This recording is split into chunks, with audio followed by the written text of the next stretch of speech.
নমস্কাৰ বন্ধু বান্ধৱীসকল, আজি আপোনালোকৰ মাজলৈ লৈ আহিছোঁ কেইটামান গুৰুত্বপূৰ্ণ প্ৰশ্ন উত্তৰ। কুৱেশ্যন নম্বৰ 1, শ্ৰীমন্ত শংকৰদেৱৰ জন্ম ক'ত হৈছিল?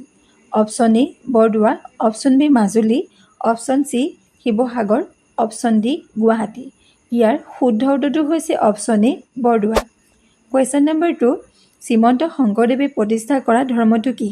অপশ্যন এ শাক্ত ধৰ্ম, অপশ্যন বি একশৰণ নাম ধৰ্ম, অপশ্যন চি বৌদ্ধ ধৰ্ম, অপশ্যন ডি জৈন ধৰ্ম। ইয়াৰ শুদ্ধ উত্তৰটো হৈছে অপশ্যন বি একশৰণ নাম ধৰ্ম। কুৱেশ্যন নম্বৰ 3, শ্ৰীমন্ত শংকৰদেৱৰ প্ৰধান শিষ্য কোন আছিল?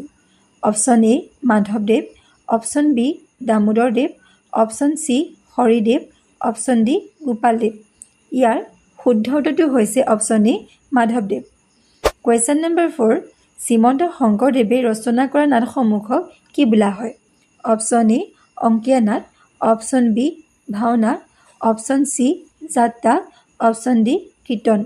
ইয়াৰ শুদ্ধ উত্তৰটো হৈছে অপশ্যন এ অংকীয়া নাট। কুৱেশ্যন নম্বৰ 5, কীৰ্তন ঘোষা কোনে ৰচনা কৰিছিল? অপশ্যন এ মাধৱদেৱ, option B Sankardev, option C Bhattadev, option D Ananta Kandali. ইয়াৰ শুদ্ধ উত্তৰটো হৈছে অপশ্যন বি শংকৰদেৱ।